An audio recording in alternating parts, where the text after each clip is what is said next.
There are a lot of options out there for people who want to shoot their way through hordes of enemies with the company of their friends, but I'd wager none of them let you do so with a pet that doubles as a metal super arm that would even make Bucky Barnes jealous. Enter Synced, a roguelike looter shooter with an emphasis on a creative buddy system between man and man's best bio-organic frenemy. That emphasis kept me engaged throughout my limited early access play session, but also highlighted some of its less imaginative elements like extremely basic gameplay, repetitive level design, and hit or miss skill progression.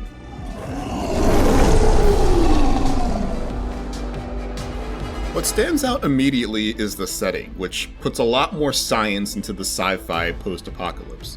In Synced's dark future, nanotechnology goes from miracle bioengineering breakthrough to society collapsing super oopsie pretty quickly. Nanoparticles in everyday people's bodies got scrambled, turning them into mindless crystalline husks or some other more brutal form of rock-like monsters. There's still some manner of ability to control nanotech on a small scale, which is where our superpowered survivors come into play. It ultimately boils down to shooting a lot of mean monsters, and even if that doesn't functionally change the zombie formula, it does at least grant Synced some style points. The big, unique feature that tries to separate this looter shooter from the pack is your ability to weaponize these nano beasts as companions that join you in battle. Becoming 4 varieties that crush, shield, and shoot enemies at your command, becoming either great additional offense for your fire team or resilient tanks to draw enemy fire away from you. They are more than just techno Pokemon though.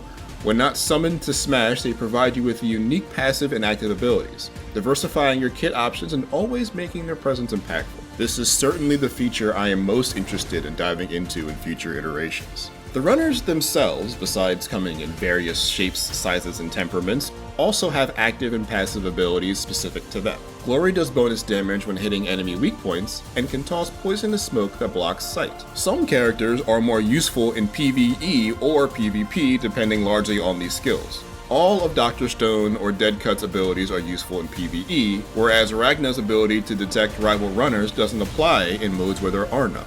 These can sometimes spice up what is very bare-bones third-person shooting otherwise, with no cover or stealth to be found. With practice, you can offset these potential downsides with tactical acumen and some good loot, but the 3-stage mission I played in my allotted demo time was tough. Each one required us to clear away some storm surges of nano energy, racing a surge counter that would gradually make the stage harder the longer we spent in it. If it got to 100%, we took continuous damage until completing the final task, destroying the big twisted surge formation. The storm surges were epicenters for enemy activity, swarms of monsters in various shapes and sizes all protecting the prime nano, a mini-boss causing all the ruckus. As the normal nanos were easy in small groups, these primes would often surprise me with how tenacious they can be. You can dawdle to clear more storms than required if you want to gain more loot and opportunities at more mods, but the clock is ticking, and I felt that tension between exploration and getting to the end as quickly as possible. What I didn't feel was much of an urge to explore. The first mission's stoic warehouses, ghostly train yards, and rolling hills were not very appealing. The layout is randomized every time you start a new run, but not in a way that feels significantly different from the last one.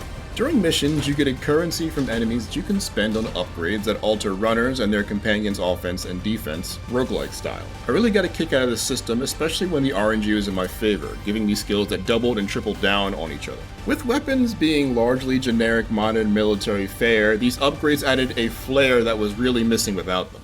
I really favored anything that would allow me to generate explosives by attacking and defeating enemies, letting me wreak a little offensive chaos of my own to even the odds. You can also find runner mods, which can be equipped between runs, which further adds some nuance and customizability to your gameplay. These felt more miss than hit though, as some boosts seem to have minor noticeable effects and others just seem to not work at all. All in all, this seems like a good first strike against the dense wall of looter-shooter service games that Synced is attempting to infiltrate. There are still a few lingering questions, of course. How will monetization work? Will there be crossplay, etc.? But its strong theme and central focus on AI battle buddies does at least add intrigue beyond the completely competent, if not simplistic, shooting and looting, and inconsistent character skills and mods. You'll be able to drop in and take it to the nano apocalypse yourself when the Synced beta opens to the public on December 10th. For more on Synced, check out the open beta trailer, and for everything else in the world of video games, keep it locked on IGN.